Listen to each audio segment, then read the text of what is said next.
Hi, it's Susan from Worldpeacefull, and I felt very strongly to do a video on media freedom. I would actually take it further and say that it's a video on freedom of speech. In an environment where we're witnessing for the first time in Australia the suppression of alternate voices. Those of us who have been researching what's going on around the world, those of us who have spoken up like myself, are becoming more and more conscious that there are mindsets we are confronting that do not accord any value to democracy or freedom of speech.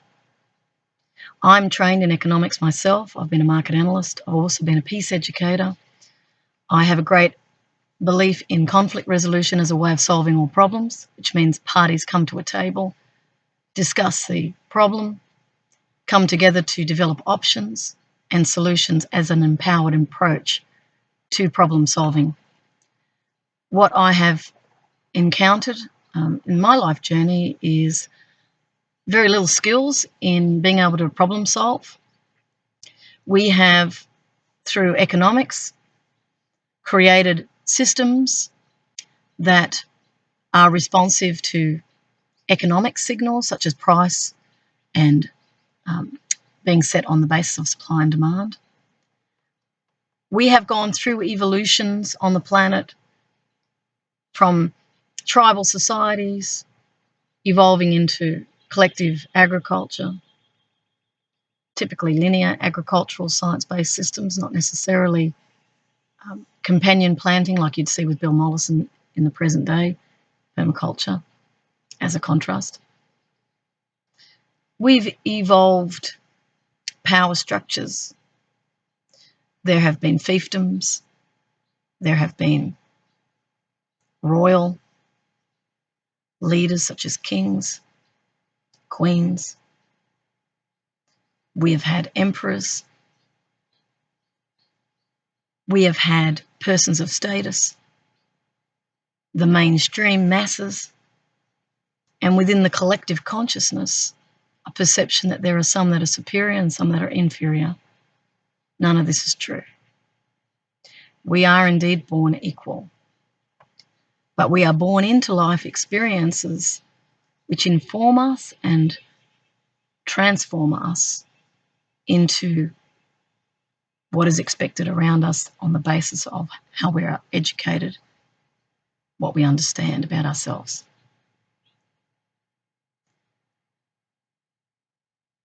Freedom of speech is really about every unique perspective providing input to share that perspective in order for the whole to grow. We each come at life from a unique perspective. Some people come from a wealthy perspective, could be a family lineage of income, it could be a certain country, it could be a tribal existence living with nature, the mother nature being the predominant teacher in order to survive. Others may well have been in war zones. Others may have been in cold climates where food has been scarce, and there is a poverty mentality that arises up through that because of the fear of scarcity. Our world really has emerged in the last 100 years out of great poverty. So there is a memory of poverty in every culture. The technological advances that we've seen have been massive. When I was studying economics, I looked at the information society, and the idea was that technology was to relieve us of work. It was to become labour saving.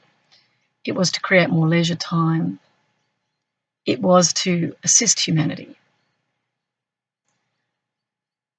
When technology is used without that sort of greater benefit as the intention, even despite how it might be marketed, if the true intention of that technology is to sell more products, is to sell more advertising, is to make more money, then it will be in the service of profit.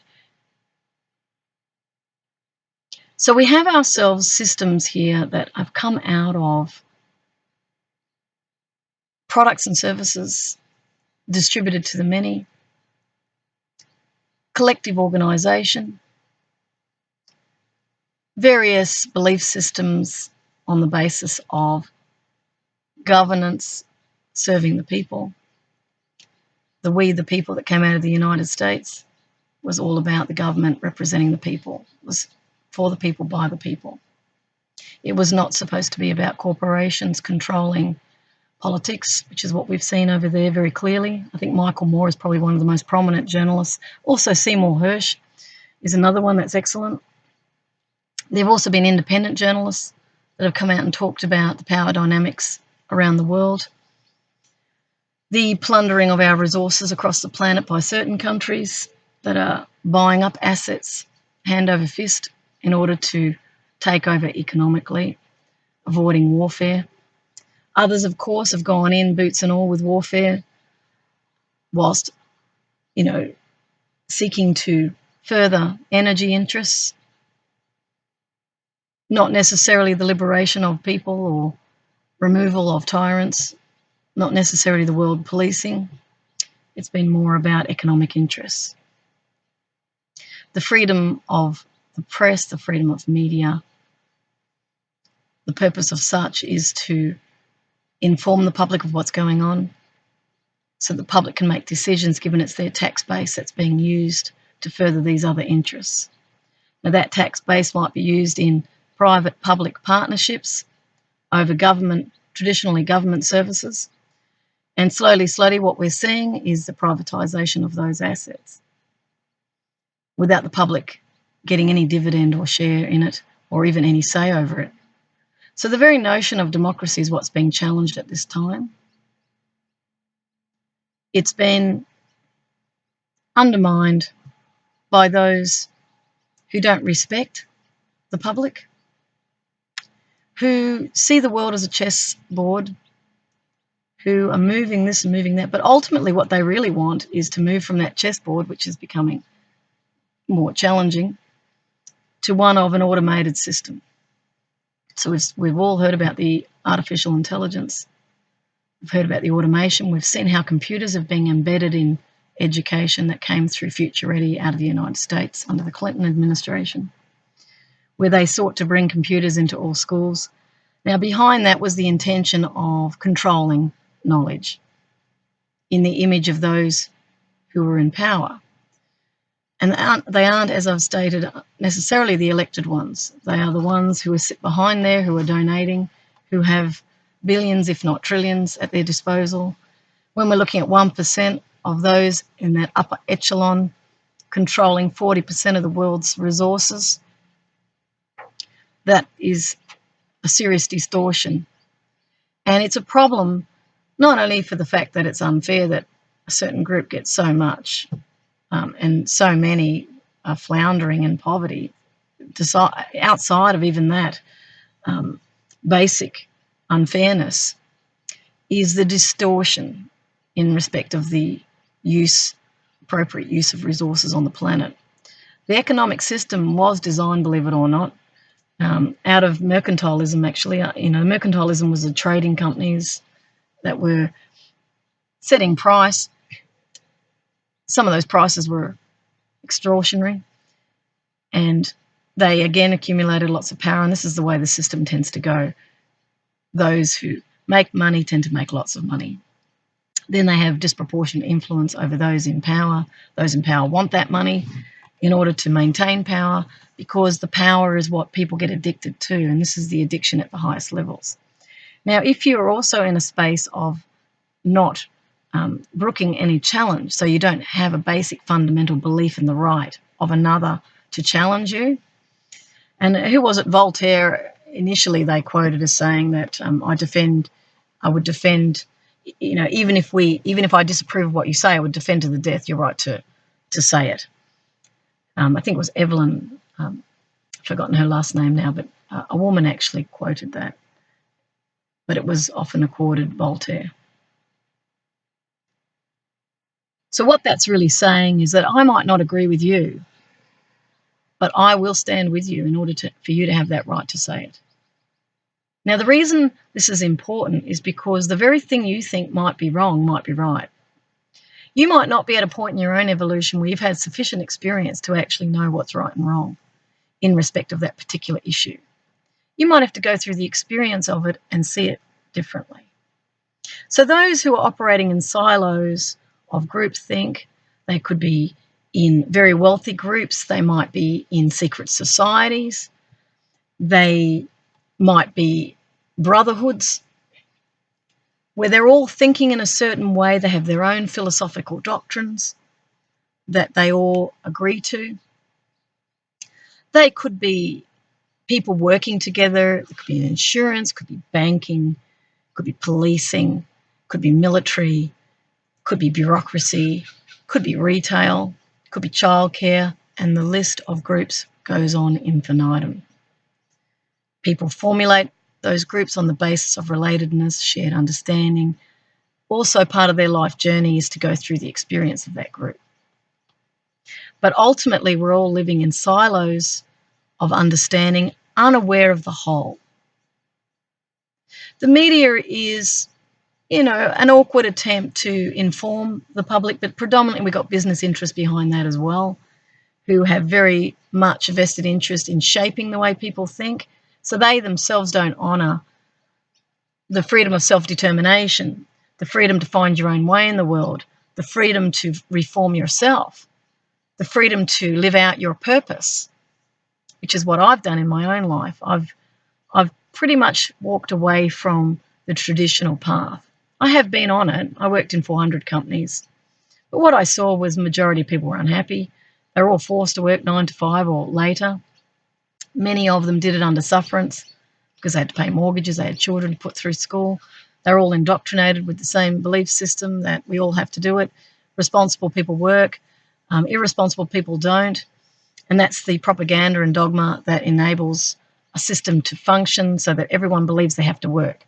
And that energy is utilised by those at the very top who are amassing large fortunes, who are controlling significant assets, who have set up the system as such so that debt is a control mechanism. If you're in debt, you have to work. If you're a country in debt, you have to adhere to those policies that are coming from those higher, who can stem that money, and the threat could be hanging over you that your society gets plunged into disarray if you don't do as we say. We've also got the IT sector now. That's this, they're calling themselves the next revolution. It's certainly not an evolution of humanity. It is business as usual still, even though it's promoted as sustainable. It's still utilising an electrical grid. And anyone who's done any research into into the quiet wars, secret wars? I've forgotten what it's called now. Hang on, I'll just sit with it for a sec.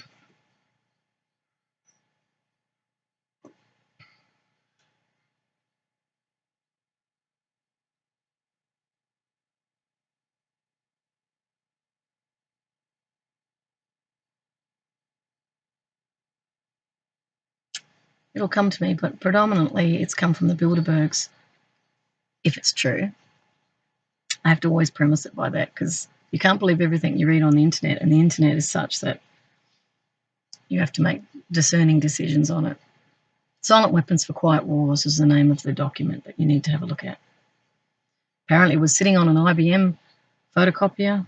I believe it was in the 1950s, but written earlier. And this is mapping out a motherboard type system of flows, electrical flows, based on the automation idea, using computers to control humanity, knowing what everybody's doing. And we're certainly seeing that. And this is why the freedom of the media is very important, because we're seeing intensified surveillance. I certainly have it over me. I've had facial recognition, voice recognition I mean, I've been amazed at the control that I've bumped up against without even knowing it, actually, because I was in the peace area. I was on radio for quite a few years. I was interviewing whistleblowers, and I didn't know I was being, you know, followed by the FBI until I saw the FBI counterterrorism on my website. And I was going, why would they be looking at me? Aren't they an internal intelligence group in the United States? See, I've had to learn all this. No one's actually taught me. And I thought, isn't the CIA the ones who are looking outside of the United States for threats? See, there's a mindset. But it turns out it was the FBI. And then I found out years later that they actually do evaluate and investigate peacemakers because they're seen as a threat to that war machine. See, it's not, some of the peacemakers, yes, you could frame them as anti-war. I've never been anti-anything because I see everything as happening as it should. However, if I think someone's speaking the truth, I will most definitely stand with them if I think it's in the public interest. So when I have my freedom of speech, which is in the media, on public media, I'm doing that for the betterment of other people. I'm giving them the benefit of my experience. In my experience, what I've seen is, and through the people I've met too, I've met whistleblowers, is that their government wasn't doing the right thing. They were actually engaged in criminal activities. But where do you go with that? Is the International Criminal Court going to send Interpol to arrest those in the highest positions of power who have been engaged in activities that have fueled more violence, that have fueled terrorism, fueled the drug trade? Drug trade's a great money launderer. These are the very issues they want suppressed. They don't want people like Michael Moore, for example, coming out and raising issues about insider knowledge on 9/11. Susan Linderher is another one. CIA, ex-CIA asset, she called herself, also alluded to that. Many others are actually coming out in the CIA themselves and bringing to light criminality. I've certainly informed the Senate, about the FBI situation I faced. No response. When I've had challenges, like at a public institution, I raised the issue. I thought I would get mediation. That didn't happen. I was confronted with the realization that I was not equal, and I didn't know that. So I sort of persevered along a trajectory believing I was either not understood, I believed I was equal, and I believed I was in a democracy really strongly, which is why I persevered for many years in seeking. I wasn't even seeking a redress. I wasn't even seeking compensation. I was seeking to sit at the table as an equal, to ensure that the other party understood the consequence of their actions on me so that we could learn from one another. That was my intent. But I was ignored. I wasn't a student at this particular university. I was an alumni, mature age, but of no economic value to the institution. So then I got into a situation where I was being monitored. I didn't even know it, again, because I had spoken up and I'd been persistent with it. Now, anyone can turn that into stalking. They can say, well, she's persistently kept asking these questions, but I did it all with respect and politeness, and it wasn't a campaign or anything. It was just simply because I couldn't understand, and I also had an attachment in the situation to the problem. Couldn't release it until I understood the truth of it, because I'm a problem solver. It's my nature. And I also found myself experiencing great distress as a result of this situation, to the point where I wanted to end my life. And my duty of care, I see myself as a normal, healthy person, was extended to other young women who might well find themselves in a situation where they're being gaining all this attention, but there's no response. So then it becomes an issue of power. Then it extrapolates out to an issue of personality disorders. And that's not, in my opinion, a criminalised offence. I see it as mental health issues. Had we sat at the table, could have worked it out for the betterment of everybody. But no, there's a silence on the other side. Those who are projecting power, they don't want to go there. They don't see you as important because they only respond to authority. They don't respond to the people. And that's what I learned. And that's why the freedom of media is very important, because we're not being responded to. I ended up writing a report about the psychological abuse that this inability to meet in the middle created. These toxic attitudes where a person is perceived as less or an interruption to busy people. I've had that said to me. Or they don't want to go there because there was substance to the allegation that was made about this situation. They then would see it as impacting their reputation. They have a big agenda that they're trying to move forward, and you become an obstacle to that. So you become the enemy in their eyes when you're not. You're just someone who had a problem who needed it resolved. I was trained in conflict resolution, mediation. I'm a peacemaker. I've been on the Rotary Peace Program over in Bangkok. I've sat with the world's experts on peace and conflict. And in my professional opinion, what I was confronting was the projection of power that has no concept of shared power, that sees dissent as an irritation or an obstacle that needs to be removed. We've seen this also with the Human Rights Council up at the UN, where various prominent countries have left the Human Rights Council because they don't subscribe to human rights. They believe in pathological cooperation, which is also touted at the highest levels on this planet. This pathological cooperation is really about we do what we want, we cooperate to get our objectives met, but we don't care about the impact. People are just widgets, they're numbers, statistics. They're not people with families where one person is killed, 10 people around them are absolutely destroyed in their lives because of the close bond they have with that person. And then around that group is the relatives, around that group is the friends. It can extrapolate out to hundreds, all from one death. So imagine the ramifications of theatres of war in civilian areas where civilians are being targeted. This is murder. However, under the rules of engagement, they try to change those rules to make it acceptable to target civilians, even if they're involved with a group that might be fighting against terrorism. In actual fact, could be the government that's terrorist. You know, it's all very well to project all these labels, but we don't solve the problem, do we? We end up with one side fighting the other to reach an objective and calling it winning. Nobody wins in that type of mindset.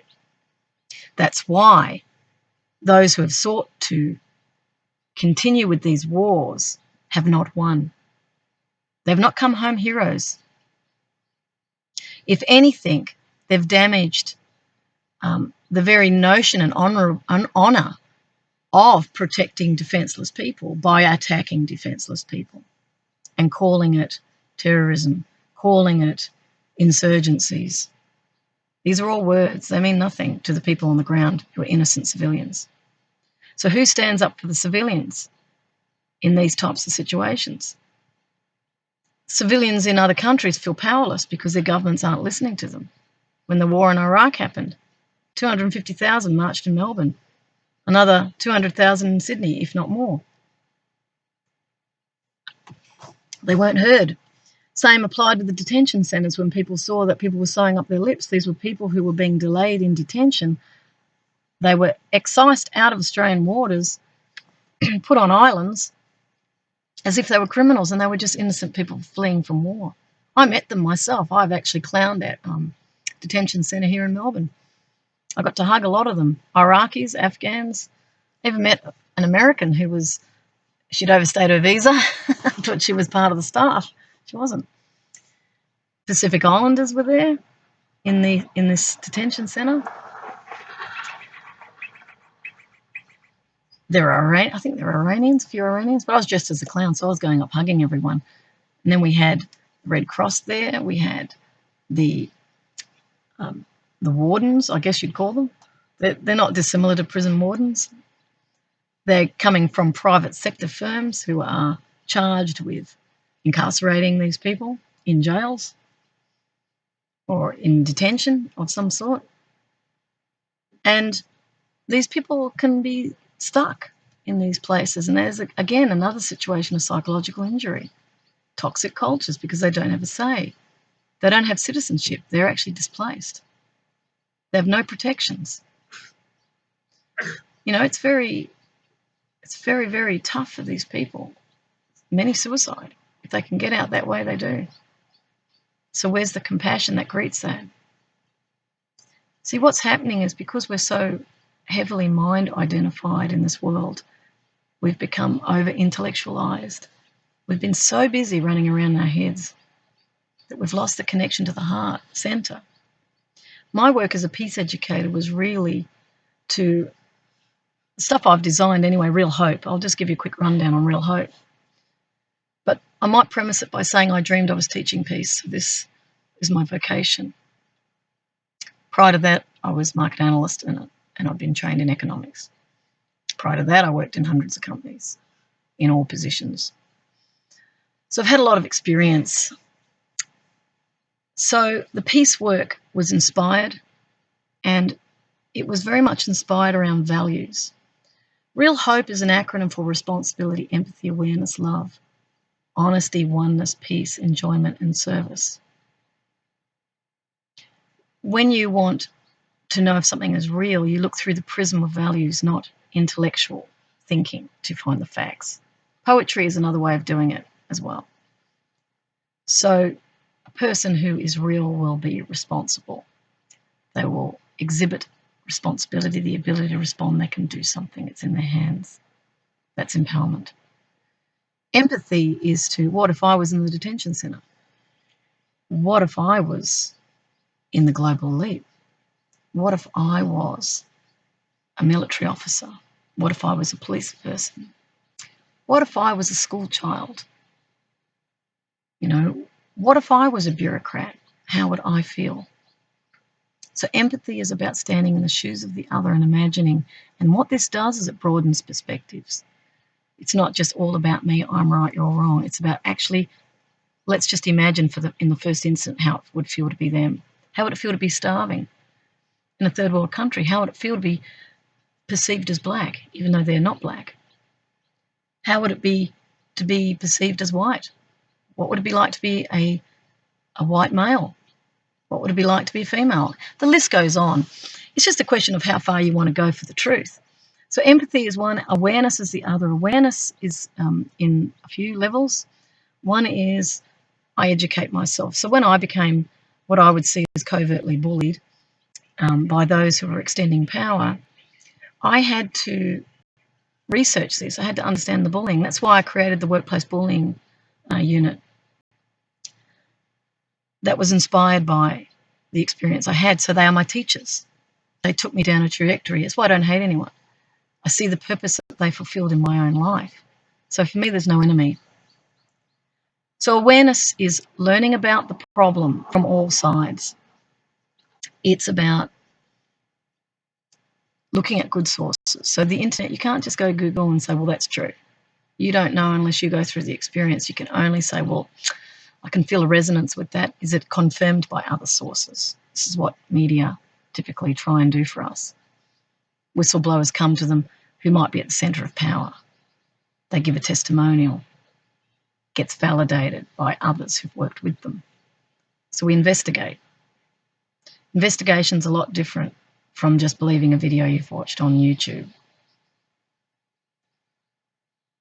People can be set up, people can be undermined using social media easily. You can even create events on social media and call it true. It's holographic inserts, they're called. So awareness. Awareness is also going still, which I often do in my videos, so I'll just do it now.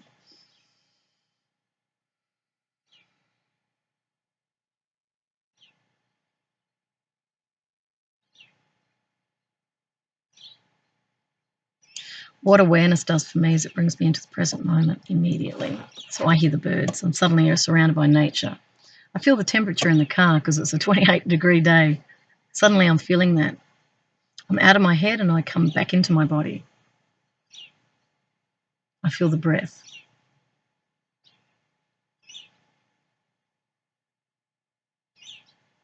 I feel the peace in my world. I hear a siren in the distance. That could be an ambulance, could be fire, could be police, emergency services. This is awareness. They're all doing, these things are all spinning without me saying or doing anything. My world functions without me, and yet I'm here to witness it. This is awareness. The words that I'm speaking to you are coming from that awareness. Okay, love, which is my favourite topic, and I've been misunderstood when I've spoken of love. People think it's a romantic notion. Of course it is romantic. Yes, I'm all for the romance in the world, as much as possible. But the love I speak of is not a romantic form of love. It's joy.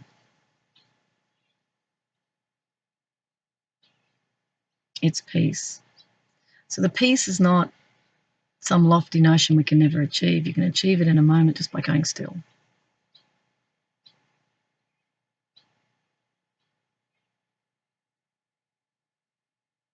Love will always say what you do to another, you do to yourself.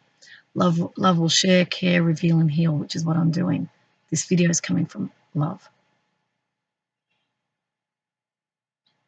I've spoken very openly in all my videos out of love, and yes, there is risk because I know intelligence agencies watch what I'm doing because they have fears around disclosure.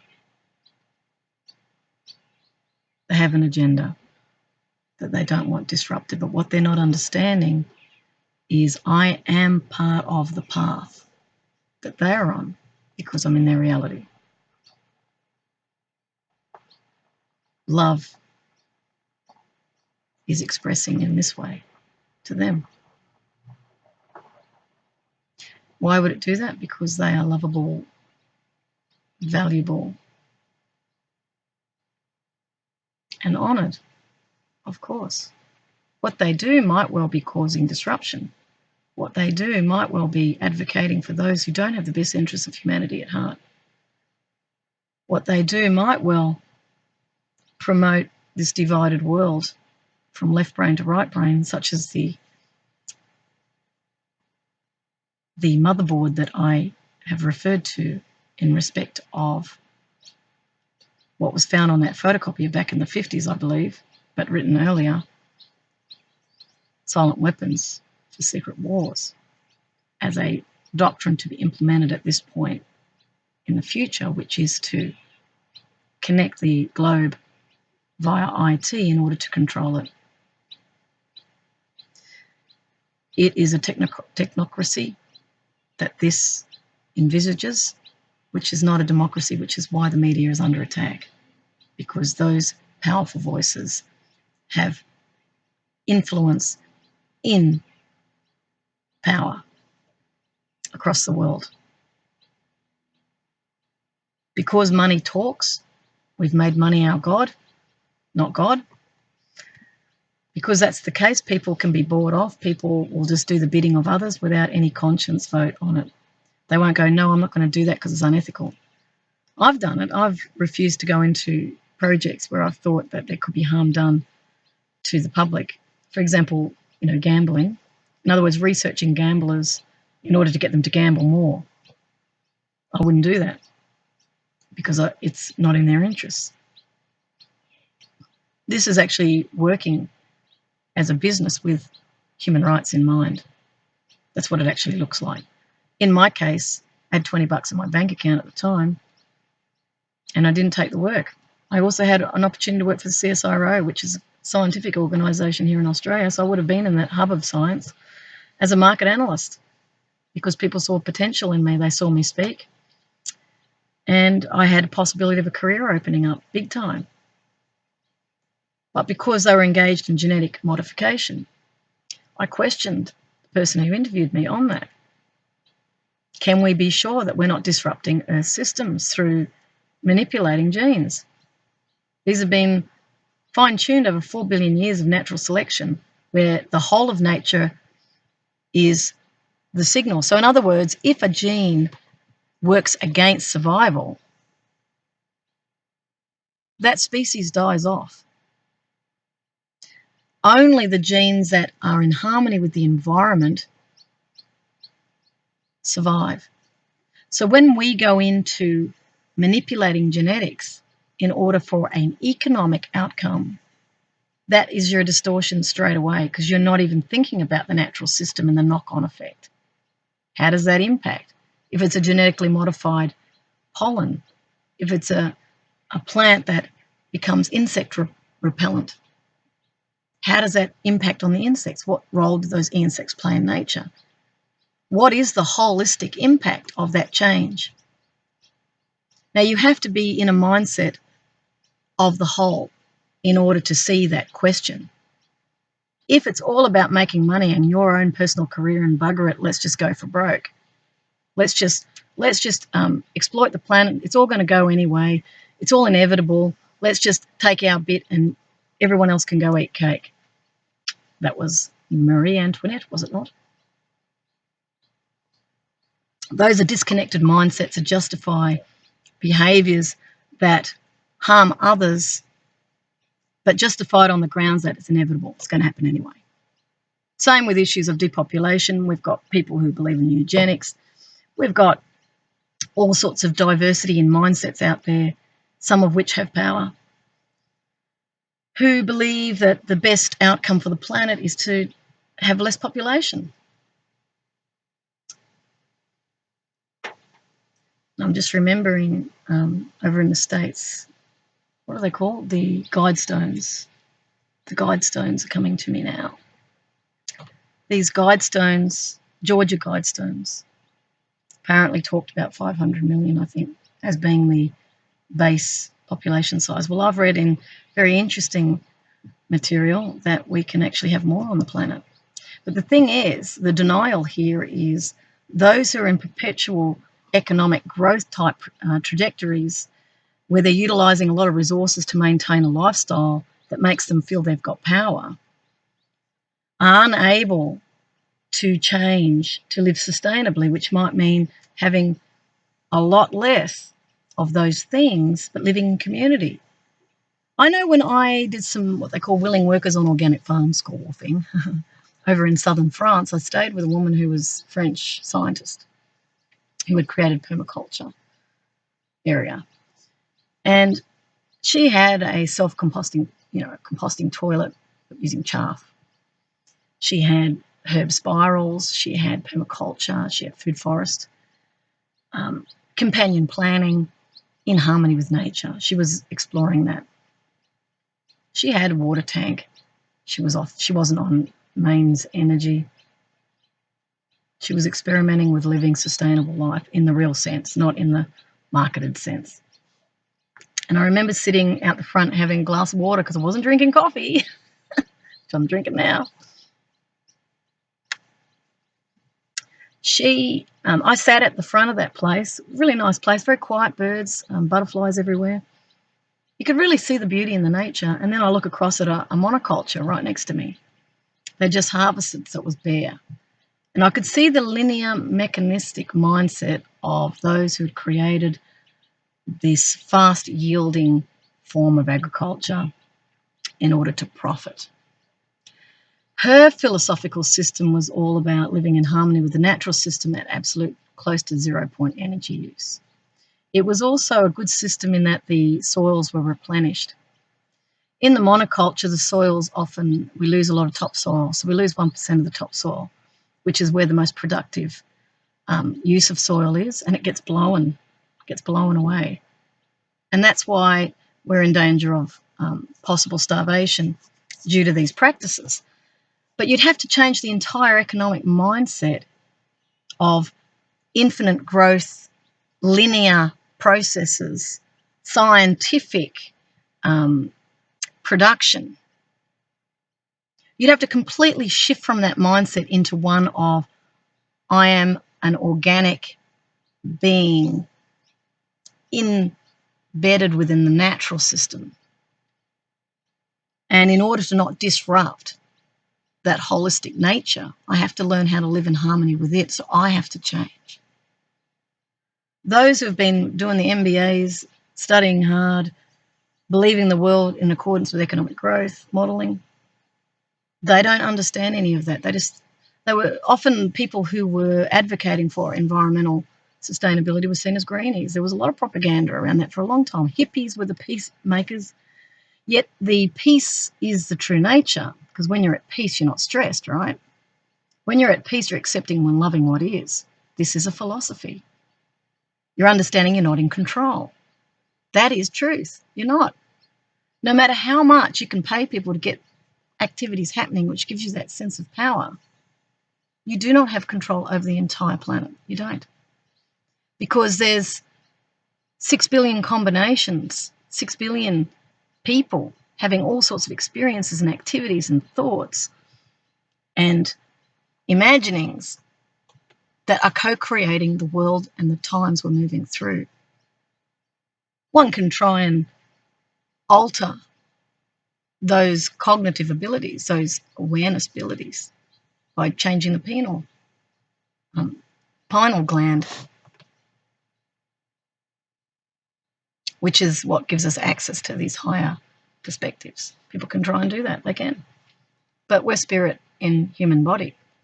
You know that's true because when people die, they live on. And people have plenty of testimonies all over the world of seeing apparitions. I've seen one myself, so I know that we live on. I'm very comforted by the knowledge that the form I'm in now is not my actual form. I've come from spirit and I've returned to spirit.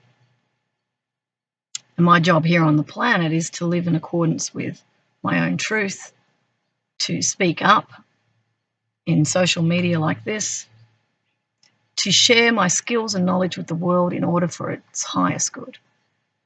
It's also for my highest good. So I was talking about real hopes before, and I got to love. Honesty was the next one. So I'll just recap that. Responsibility, empathy, awareness, love, honesty, oneness, peace, enjoyment, and service. See, awareness brings honesty to me. It says, okay, you speak the truth all the time. People say you can't speak the truth in a world like this. You know, you'll get sacked if you say what you really think. You can reframe truth in such a way that you're able to deliver the message without causing offence. Sometimes you do have to be blunt and say it as it is. And that's the highest respect to the other, believe it or not. Most people don't think it is, but it is. To reveal yourself to another person is intimacy. So honesty, to say it like you think it, you might be wrong, but be honest about that. I could be wrong. Even I'm coming at all of this from a certain perspective. I can't know everything because I'm in a body looking out at the world, coming across the information I'm coming across. What would I be seeing if I knew the big picture? I don't think I'd be seeing the same thing because my journey is to see what I'm seeing, just as your journey is to see what you're seeing. Neither right nor wrong, just is what it is. And it then informs decisions that you make, how you see the world, your mental health, the opportunities that open or close come as a result of that. So honesty, oneness is the next one, meaning we're all one like nature. You see behind me some nature. This is the natural system. It's all part of that genetic blueprint that's in harmony, that's had 4 billion years of change in order to adapt, to be functional and sustainable. It's a very, very intelligent system that we can't even grasp. And yet we think we know it all. We don't. See these people turn up. I'm hearing voices around me. And that's what I love about life. It's not controllable or predictable. For whatever reason, they chose to come here, to walk around the park. And they became part of the video without knowing it. So we're all impacting in ways we don't even know on each other. So nobody's superfluous, not one. There are no mistakes in the universe, as they say. So we've got the oneness, one breath, one family, one world, one universe, one multiverse, and it goes on infinitum. I saw Apollo 13 last night on TV and looking at the Earth from the Apollo craft. I've actually been to Cape Canaveral in the US myself and had a look at the Apollo missions. I've also seen the space shuttle. And looking down at the Earth from space. And of course, Many of the, well, I think it was Buzz Aldrin who said he saw extraterrestrial ships in space too. So that's been announced by the Navy recently. It's also been disclosures by a lot of governments around the world. You can go to the Disclosure Project and look into the extraterrestrial presence on the planet, because that's another dimension itself that the media are not reporting that much. They do a little bit, but not a lot. They know about it, but they're scared that everyone will freak out. But I'm with the Indigenous in that they say, I learnt this just recently, that when they have a problem, they run towards it. I like that. It's courage. So rather than burying our heads in the sand and going, oh no, it's all too scary, Independence Day, what about E.T.? I laugh. You know, we have all these movies running around in our heads and we think they're real. Well, let's just go and explore. You're living in a universe that you can't control, and we're all part of a bigger story. So oneness means that's all part of us too. So when you start to see differently, you lose fear around it. You go, okay, well, it's meant to be. It turned up in my reality. How do I know I need it? It's there. How do I know I don't? It's not. This is the work of Byron Katie I'm quoting now, so you can go to thework.com. I listened to her philosophy, Loving What Is, when I travelled the world on my own, and I was learning to let go of control and learning that whatever turns up is meant to turn up. So there is no enemies, right? Everyone's my teacher. Everyone's here to show me to myself. If I'm in judgment, then that's my negativity projecting onto someone else. You know, we have so much to learn about who we really are, and we haven't even begun on that journey. But maybe the disruption is a good thing in reality, because it's going to force us out of these patterns that we've been in of conformity, where we've all expected jobs to be there when they're not. We're looking at 40% unemployment, according to La Trobe University. They're saying, I don't know if their horizon is within 7 years or longer. I think it's longer. But I actually think the disruption is going to happen much quicker. And I believe the banking fraternity is also behind that. We looked at the 2008 financial crisis and the subprime lending by these very big banks. That to me appears very much orchestrated in order to gain the assets. So we could be looking at another crime scene there. And then they get bailed out by the public. So the public purse is being used to support corporate welfare, is what they call it. And then those on welfare are seen as bludgers, they're seen as get a job. You know, the homeless on the street, oh, look at them, useless eaters, some have called them. I've read that and I laughed because I thought they were actually more sustainable than anyone. They hardly eat anything. And they're not using any resources because they've got nothing. I know I haven't got hardly anything. And I'm happy with that. I actually my goal is to have nothing, because then I know I'm working towards sustainability of the planet. So I wouldn't be a useless eater. I would be in harmony with the planet, and I would see myself as a sustainable eater. But I'd like to eat healthy food. I don't want to eat the cheapest food on the shelf, which has got all sorts of chemicals in it. I would like to eat fresh out of a garden. So we should be creating community gardens for the homeless. We should be creating eco-villages and not calling it for the homeless, but just allowing those people to go and live there without the public knowing they're homeless. Because there's great stigma around anything that's viewed as uneconomic. It's seen as having no economic value or economically unviable. And I've heard this touted to me quite a few times. Totally untrue. You can't have great wealth without great poverty. The two are mirrors of each other. Inequality comes from superior and inferior. In truth, we're all equal. So oneness, as I was describing there, we're all one. We're all part of the oneness. You are me, I am you. So I can't look at you with real negativity. I can't, because you're an aspect of me if I see you. And that's how we join. You can never be my enemy. So when I sent love to the Rothschilds in my previous video, it was a genuine, that came through inspiration, I might add. Same with Silicon Valley, because I was doing a video for my father's death. I just found out I'm wearing my dad's shirt. I wear a piece of his clothing every day. So I love my dad. So the point being is some may see that as a threat, and I had interesting people come to my LinkedIn. What were they called? Community Security, Israeli. Just letting you know, I noted your visit. Anti-Semitism was what you're concerned with. Well, the person who runs my website's Jewish. When I was on radio, I interviewed Jewish women from Haifa University who were conducting, what do they call it? Silent vigils in Tel Aviv, I think, in respect of the Palestinians. They were actually seeking to create narratives. These were highly educated women I interviewed who were trying to create narratives to make peace between the Israelis and Palestinians. And there's a lot of Israeli peace groups that have tried to create peace. But often, again, with the bullying issue, we can project labels and criminalise people and call them a this and a that in accordance with anti-discrimination legislation. As I said, I love everyone. I believe everybody is worthy, and I really do. This is not a tactic, actually. It's not. If you sat in front of me, I would treat you with love and respect. And if I stood in your shoes, I'd be thinking like you. See, that's what unity does. It makes you step across the room to the other party. I love the Israeli intelligence community, Mossad.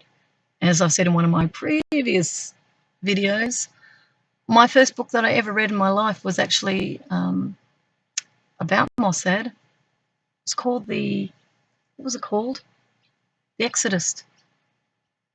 And it was at that point that I felt a great love for them. I felt, on the basis of what I'd read, I saw the brilliance of that. But I've also come across other material that's shown me the violence in that, the injustice in that. I'm learning about everyone. I'm learning about everybody. I'm learning about the Freemasons. I'm learning about what they're doing. I'm learning about the pedophilia. Because I'm running towards this, like the Indigenous say to do, is to face everything. Because it's part of my world. I'm a peacemaker. I have to confront everything in order to understand it, in order to assist all to find peace on this planet. I'm not perfect by any means. Don't, never think that, as I've said before too, I'm not. I still have my little moments where I carry on. I'm still working on it. But I have this understanding that we are to come together, all of us, from all walks of life, CIA, FBI, the Five Eyes, Silicon Valley, the global elite, Council on Foreign Relations, all you lot, Public Affairs Institute, who else? Bilderbergs, Club of Rome. These are the para-elites. If you want to look them up, check them out. But just remember, there's no enemy here. There's no enemy. They are expressing out of their life purpose, just as I'm expressing out of mine. And that's what makes the world an incredibly, like they're playing their part. I know that. So if they were not who they were, I wouldn't be who I am. Do you see what I mean? We're part of each other. All of us. The ones who I felt covert bullied me, sexual harassment that I experienced, is the very making of me. So how could I hate that other? I can't. I can only love them. Why? Because they raised issues for me. The love in me looks back at them with even greater love for them. People can say, well, how can you say that? It's wrong. Well, no. Depending on what my goal is in my life, which is to understand peace, I have to understand what peace is not. So these become my teachers. They're helping me to see what love is not. And they may be acting out of unconsciousness. They don't know that they don't know. And there's no arrogance in that statement. There's many things I don't know that I don't know. We're all in it together. But when I know I don't know, that's when I start to awaken. I go, I don't know. I could be wrong. That is my liberation. People think liberation is all about laws. It's not. Protection is all about legal protection. It's not. Your liberation is in knowing you do not know, the knowing of which could change everything. And when I talk about that form of knowing, I'm talking about the aha moment where you get it. It's a spiritual aha. So when I know I don't know, I'm opening my mind to possibilities. This is the infinite possibilities I've talked about. This is how you open to greater and greater expressions of us as a collective. If we shut it down through media suppression, through punitive punishment, through incarceration, detention, torture, wars, continuing down trajectories of endless oil, energy wars, when the planet is clearly under stress. We've clearly extracted way too much. We've clearly impacted the climate, but that's not an excuse to impose a technocracy over the top of us and call that a solution. What are they? It's been said, problem, reaction, solution. That's a methodology. So we create a problem. Black operations have done that. But we might make it look like something else. Then someone will come in and say, oh, when people react, this is terrible, we need safety, we need protection. Then security apparatuses come in, and that's how it works. We're here for your well-being, your safety. No, you're not. You're here to protect assets. And that's what freedom of the press tells you. The freedom of the press will give you some information, at least to empower you in order to make a decision on what you choose. It is not the role of the free press or the free media to mind control you either, which some of these business operators do. They're absolutely seeking to put the stories in front of you that are going to make you love or hate XYZ. That is not freedom of the media. Free media is in the pursuit of the truth. And it's those who are truly in service to the public will always state that I might be wrong. And I would like to clarify that from my work too. I could be wrong. There could be far more than I just cannot see. But in this moment, I'm speaking what I feel is true. And I'm doing that out of love of humanity. But I'm absolutely open to an opposite viewpoint coming to me, meeting with me and saying, you know what? This is what I see. And I might go, you know what? I didn't know that. Now that I know that, I might change my view. I might investigate it first. I don't think I'd change my view just on the basis of someone saying something. I would check it out. So oneness is what I've talked about. Peace is the yin and the yang of it. Peace is not anti-war. That is totally untrue. The peacemakers, the peace groups, the tea and cake groups, these ones, the Quakers, you know, those groups, they've all come together because they've seen the spoils of war. They've seen the carnage. They've seen the bodies being blown up. They've seen the targeting. They've seen the pain. And they are speaking up to say, we're witnessing this and we think it's wrong.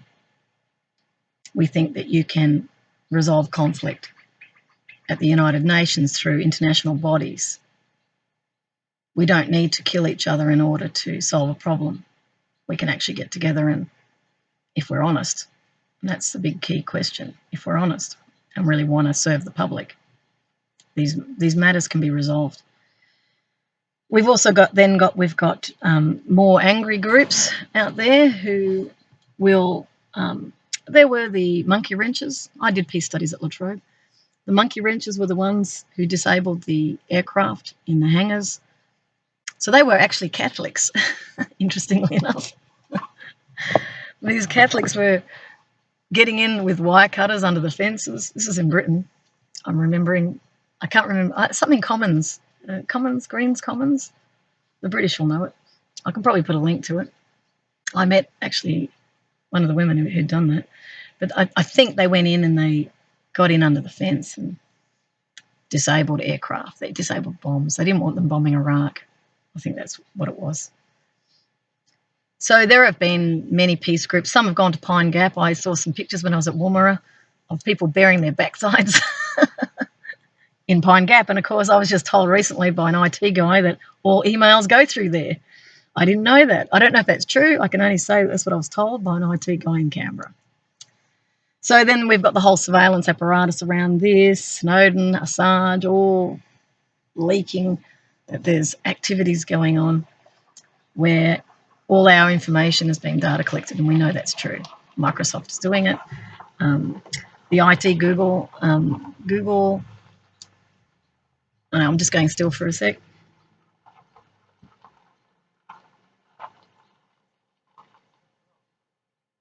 Silicon Valley.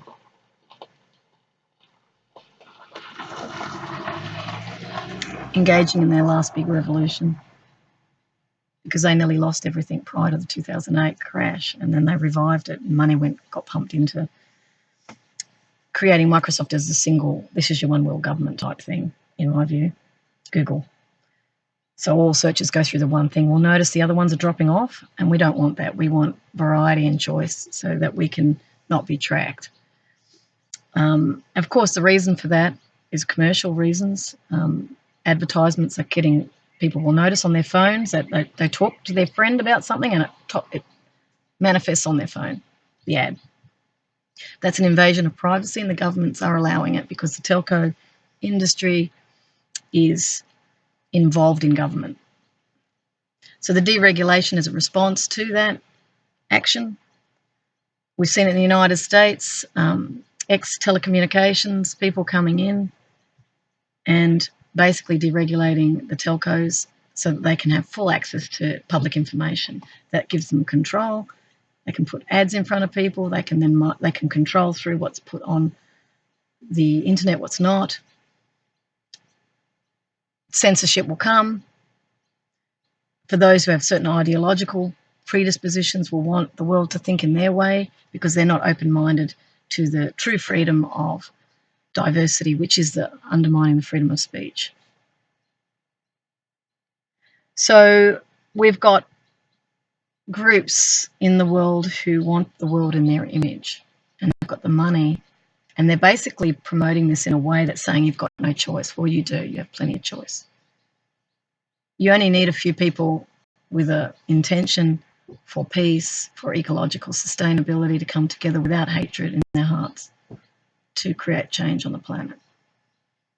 So yes, sometimes, as Gandhi said, it can seem insurmountable. Empires rise and fall. It can seem like you've got no say, you've got no power, but it's untrue. So the peace in all of this is the yin and the yang of it, the dark and the light of it is what I'm describing. There'll be those with negative intentions, those with positive intentions clashing it up.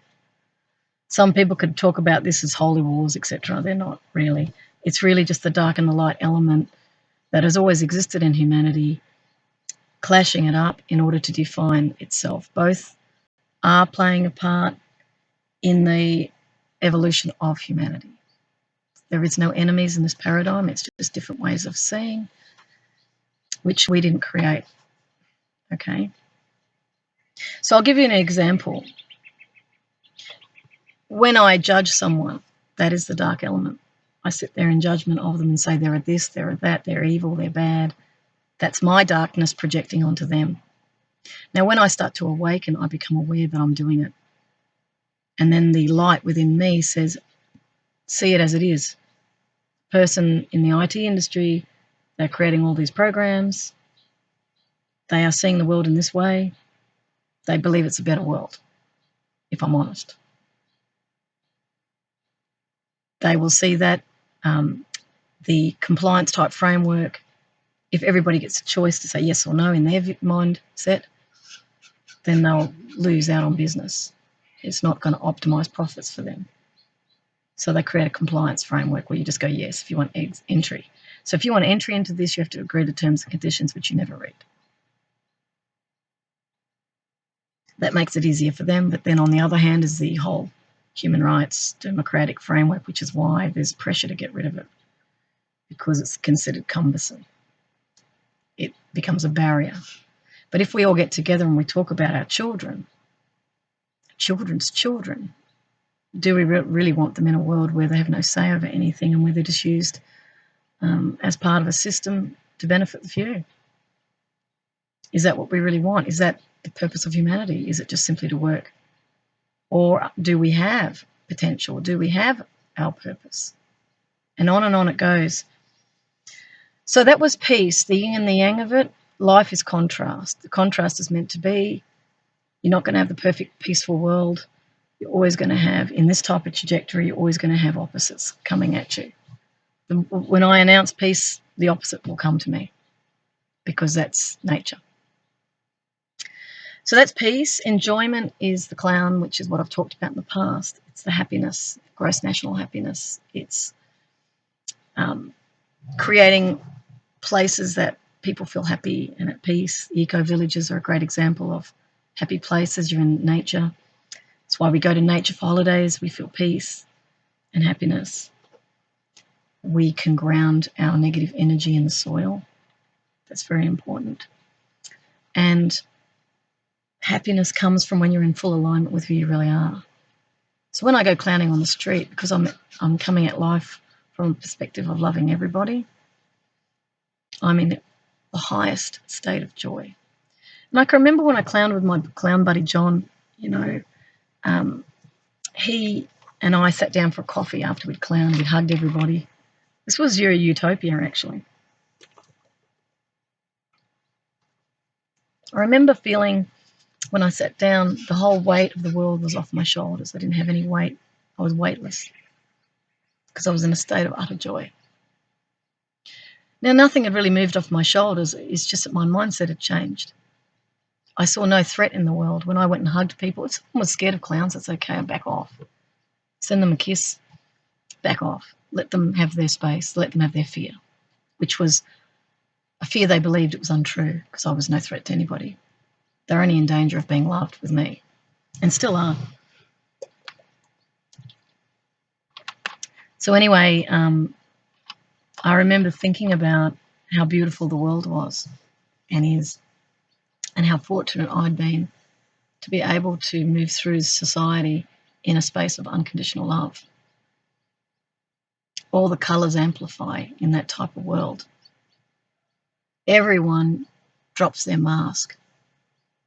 You see some fears out there, but not many. Mostly people drop their masks and smile back at you. And then you see the absolute beauty of humanity, and it's breathtaking. Play with the kids. I prefer to play with kids because that's more akin to the clown. They play and they be silly, and I see them as equal. They're not little children. They're just people who get clowns. Kids don't have an issue with clowns. The little ones don't. I want to be a clown when I grow up, they say. And I juggle and kick my balls and drop them and muck around, and they play with me. And I love that. And it's a real joyful union. So that's the happiness I feel, is when I'm in alignment with truth, which is the world is a beautiful place in actual fact. The last one is service. Service is once you align all those values and you've questioned everything, you've looked through the prism of values at the world and you've seen it is actually inert. It's not a dangerous place.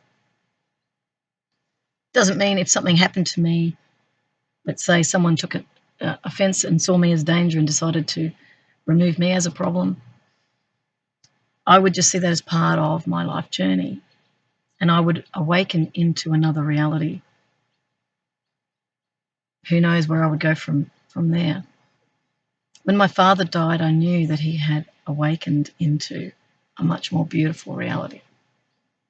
I didn't really want him to experience the world where we're going, so in a way, I felt he was released at the right time. I feel his presence. He came into one of my dreams, and I know now that he knows who I am because he's in a space of clarity now. The other side is incredibly beautiful, and it's where we're all from. So we're having this experience of life on Earth. It's actually not the big experience. It's just something we're going through in order to learn about ourselves from a lot of perspectives. And they could be the perspective of a homeless person. It could be the perspective of a working person. It could be cleaner. It could be prime minister. It could be politician. It could be multinational company CEO. It could be scientist. It could be anything that you're looking out through a prism of that experience, those beliefs, the education, the parents, friends, society, culture, influences, and then you look at the world and that's how you see it. When you drop all that, which is what Byron Katie's work is about, it's about actually dropping the story that you've been told to actually see things as they are. And that's when you realise you see the humour in it. You start to laugh. You go, oh, it's not real. We made it all up. That's not to say when someone's in pain in hospital, they're not feeling the pain. They are. But if they're able to find a space to connect to the inner peace within them, they'll be able to endure the pain better. That's why peace is not some lofty notion. It's our true nature. It allows life to unfold because life is what it is. There is no real control here. There are patterns and blueprints playing out. And we have also chosen our journeys that we're all on. We all incarnate from this life to the next. I might be a man in the next life, could be who knows what I'll be in the next life. When you start to come at life from that sort of philosophy, that sort of perception, it all changes for you. The fears start to fall away. And I haven't had children, so I've had a lot of time to give this a lot of thought. I've travelled the world. I've travelled Australia by myself. I've been to Nepal and taught cultures of peace. I created a children's parliament, Real Hope program, which was peace, non-violence, anti-bullying for kids. You know, I worked in all those companies. I've worked in insurance, foundries. I've been in the military. I've been in the police. I've been in the banks. I've been in engineering, architecture, insurance. I've been in hospitals. I've been in the media. I've been in public relations. I've been in marketing. I've been in billboards. I've been at a submarine base. This was when I did all this work in these hundreds of companies that I worked in. I've been and seen virtually every industry. I've worked at universities. It's just been extraordinary. I've had so much experience. And I'm homeless. This is another experience. It's like I'm not judging this as less. I'm judging this as equal to when I travelled the world. This is another journey. And I'm getting insights from another trajectory at life on the street. I'm starting to see the people on the street as my people. A guy just stood up on the train yesterday when I was coming back from the city. I just met with a homeless guy who had been out bush. He actually was an SES guy. In Australia, that's the ones who are the emergency services guys.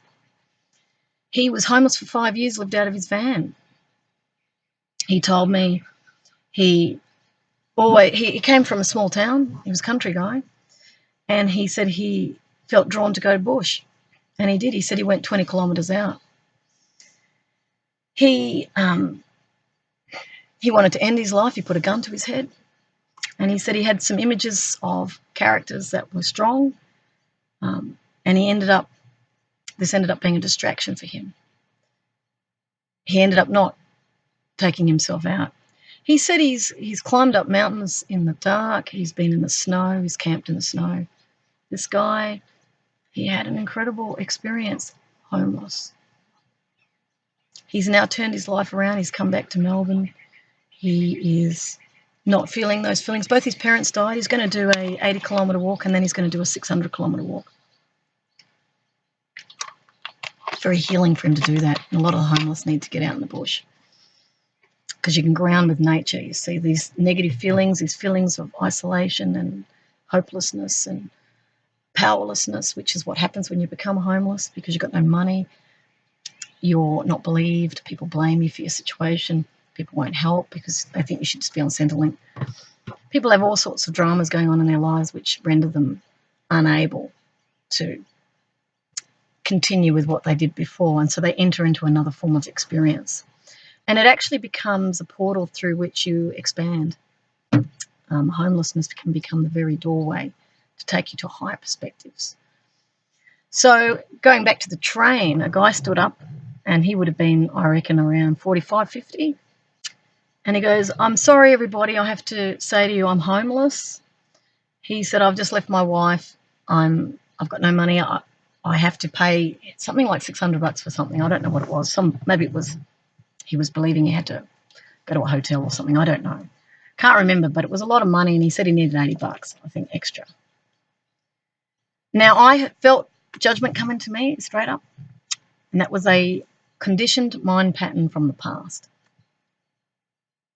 that said, I want the money. And you know what I had on my T-shirt was Homeless Lives Matter. And I went, oh, Homeless Lives Matter. And I'm homeless. It was kind of ironic. So what I did was I looked at him without a story. And this is how the dark and the light work for each other's benefit. I looked at him without a story. And my first instinct was to take the $5 I have in my purse. I got 40 in the bank. And I hugged him on the train. I held him. And he turned to me when I did that and gave him the $5. And he goes, that's actually what I needed. I really needed that. And he walked on and he said it again to me. He goes, I really needed that. He said, thank you. Thank you so much for hugging me. And see, I'm on the precipice right now of really starting Homeless Lives Matter. And I want to record the stories of homeless people because I think there's a lot of heroes here. They're not down and outers. They are incredible survivors in actual fact. When you get driven to the edge of your life, that's when life gets real. So for those viewing from the top echelon who think these are all just a waste of space, they're making the streets look unlivable, or they're, move them on legislation or hostile architecture so they can't lie on benches. Some people think like this. Those people have never been homeless. Those people have never been rejected or cast out by their own families, been subjected to a lot of judgment, found themselves off Centrelink like I did because I objected to what I felt is corruption in the system and not serving the people. That was my choice, but I got cut off nonetheless. So it's very easy to sit as an armchair critic, and blame other people for things. But until you hear the stories, which is why freedom of speech, freedom of press, freedom of media is critical, you're going to just take on a narrative that a certain authoritarian regime wants you to think, and it may be untrue. And that does not progress our civilization. So what I'm wanting to do is give love to those who believe they're less, reminding them that they're actually not less, that they are truly great. And I see greatness in everybody. As a clown, I could see it in their eyes. So we're having a misunderstanding across the world about superior and inferior, colour, people of white, people of masculine, feminine. All these things are confusions. They're not real. They're just divisive points that set one upon the other, which is part of the human story of contrast that we've believed and taken too far. We were meant to have these clashing it up. We were meant to have disagreements and differences and conflicts. We were meant to have all that in order to reassess ourselves, in order to expand ourselves. But what's actually happened is we have gone to extreme polarities, and that's what this time is about right now, some extreme polarities happening. But some could argue there's also karmic stuff happening as well, where people are having to go through these experiences in order to learn the lessons of their lives. So what I would advise to everybody is don't judge anyone until you walk in their shoes, at least. Know that whatever turns up in your life is at your calling and beckoning, even no matter what it is. It's like things come to our door. If you can greet it as a friend rather than an enemy, you'll be able to learn more from that teacher. I always will say that our happy destiny is unavoidable, no matter how things look. And even those who wish to implement a technocratic type of world order on us, they too have to go through their experience in order to know what they're not, in order to know who they are. They also are part of the awakening of humanity as well. So yes, that disruption, it's funny, it may well serve us, So when I send love out to everybody, I really mean it, Love shares, cares, reveals and heals. Fear shuts everything down. So you all are at choice. Do you live in a culture of fear, or do you live in a culture of love? And these points we're at right now is really about deciding which culture we want to live in. For me, it's a culture of peace, so I'm going to be at peace no matter what the outcome is. That's my decision, because I know that I am the creator of my own reality. So with that, may we come to understand what the real freedom is, and it's never going to deny the freedom of anyone else. It's an expansion of freedom for all, and we're always free to choose, so we cannot lose freedom in reality. So with that, I send love and peace to everybody. I send special love to my dad, who in his letters to the editor was expressing his democracy, which I love and respect. And I thank him for his impact on my life, which was positive. Thanks, bye.